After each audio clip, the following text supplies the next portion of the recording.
여러분 평안하십니까? 오늘도 말씀과 함께 주님의 은혜 가운데 거하시기 바랍니다. 오늘 말씀은 요한복음 12장입니다. 26절을 보면 예수님께서 말씀하십니다. 사람이 나를 섬기려면 나를 따르라. 자, 이 말씀이 여러분에게 어떻게 들리시나요? 좀 부담스럽다는 생각을 하실 수도 있을 것 같습니다.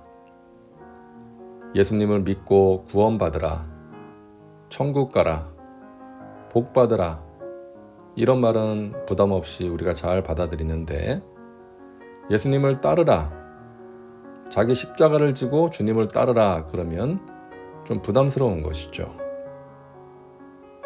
마태복음 11장 28절에 수고하고 무거운 짐진 자들아 다 내게로 오라, 내가 너희를 쉬게 하리라.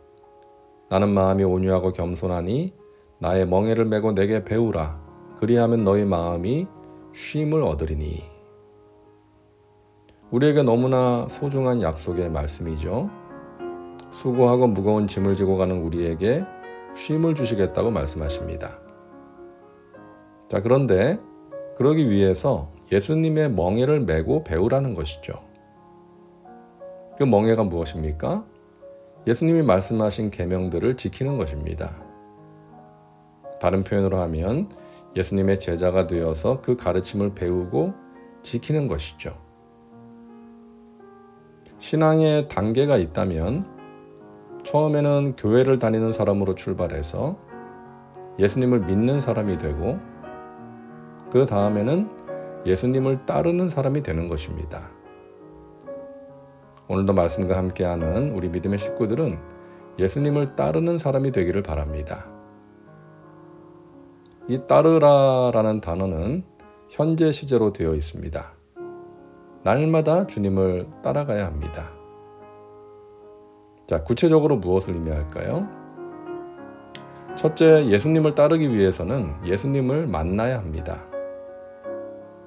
20절과 21절을 보면 명절에 예배하러 올라온 사람 중에 헬라인 몇 사람이 있었는데요. 그들이 빌립에게 예수님을 만나기를 원한다고 면회를 신청합니다. 그러자 빌립이 안드레와 함께 예수님께 가서 그 말씀을 드리니까 예수님께서 인자가 영광을 얻을 때가 왔도다 라고 말씀하십니다. 다시 말해서 예수님의 죽음과 부활을 통해서 온 인류에게 구원의 길이 열릴 때가 왔다는 것입니다.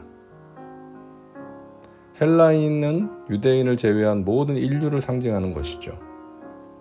헬라 사람 몇 명이 예수님을 찾아왔다는 것은 앞으로 온 인류에게 구원의 길이 열리게 될 것을 의미하는 것입니다. 자, 이 사람들이 어떤 이유로 예수님을 찾아왔는지는 알 수가 없죠. 단순한 호기심으로 왔는지 아니면 진지하게 구원의 길을 알고 싶어서 왔는지 알 수 없지만 이들은 예수님을 만나고 구원의 길을 발견했을 것입니다. 이들의 모습을 보면서 우리가 주님을 따르기 위해서 가장 먼저 필요한 것이 무엇인지를 알 수 있죠. 예수님을 만나야 한다는 것입니다. 이 헬라 사람들처럼 예수님 만나 뵙기를 원해야 하는 것이죠. 우리에게 말씀하시는 주님의 세미한 음성을 들을 수 있어야 합니다. 그래서 말씀을 묵상하고 기도하는 것이죠. 자, 26절을 다시 볼까요? 사람이 나를 섬기려면 나를 따르라. 여기서 섬긴다라는 말은 헬라어로 디아코네오인데요. 우리가 교회의 직분인 집사를 디아콘이라고 합니다. 섬기는 사람이라는 의미가 들어있는 것이죠. 그러니까 디아코네오는 집사가 되다, 섬기는 자가 되다라는 뜻입니다. 주님을 따르는 사람은 주님을 섬기는 사람이라는 것이죠. 주님께서 섬기는 분이셨기 때문에 우리도 섬기는 것입니다. 무엇을 위해 섬기셨나요? 예수님이 이 땅에 섬기는 분으로 오신 이유는 세상을 구원하기 위해서였습니다. 그렇다면 우리가 주님을 섬긴다는 것은 우리 역시 주님처럼 세상을 구원하는 일에 헌신하는 것을 의미하는 것입니다. 예수님을 모르는 상태로 죽어가는 불쌍한 영혼들을 주님 앞으로 인도하는 일에 최선을 다해야 한다는 것입니다. 죽어가는 영혼을 살리는 것이 주님을 섬기는 것입니다. 여러분 주위에 있는 한 사람을 품고 기도하며 사랑을 쏟는 것입니다. 교회 나오다가 안 보이는 사람이 있죠? 관심과 사랑을 기울이는 것입니다. 한 생명이 죽느냐 사느냐의 문제이기 때문이죠. 또한 교회를 섬기는 것도 주님을 섬기는 것입니다. 교회는 주님의 몸이기 때문이죠. 낮아져서 섬기는 것입니다. 내가 해야 하는 일, 겸손한 마음으로 최선을 다해야 합니다.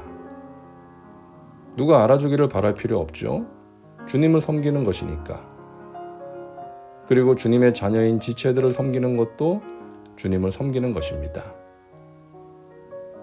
여러분 자녀에게 누가 잘해주면 고맙고 기쁘잖아요.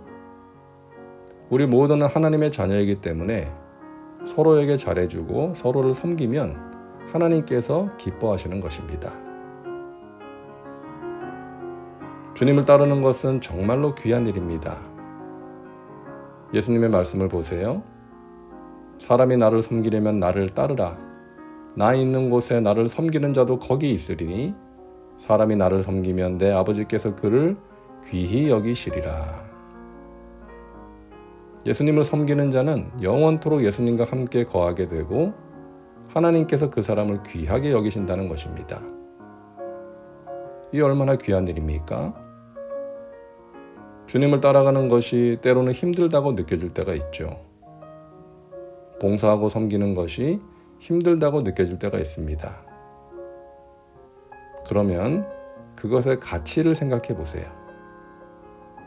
영원한 가치입니다. 장차 천국에서 주님과 함께 영원히 살게 될 것입니다. 이 땅에서도 주님께서 함께 하시는 것을 느낄 수가 있고 주님께서 하시는 일을 함께 할 수가 있는 것입니다. 그리고 그런 우리를 하나님께서 귀하게 여기십니다. 저와 여러분이 주님을 따르는 사람 되기를 주님의 이름으로 축복합니다. 기도합니다. 사랑과 은혜가 풍성하신 하나님, 오늘도 말씀과 함께 살게 하시니 감사합니다. 예수님을 따른다는 것이 어떤 의미이고 그것이 얼마나 소중한 가치인지를 알게 하시니 감사합니다. 믿음과 순종으로 또 헌신으로 주님을 따르는 삶을 살게 하옵소서. 그러함으로 영원토록 주님과 함께 살며 주님의 기쁨이 되는 저희들 되게 하여 주시옵소서. 예수님의 이름으로 기도하옵나이다. 아멘. 오늘도 말씀과 함께 은혜 가운데 거하시기 바랍니다. 여러분 사랑하고 축복합니다.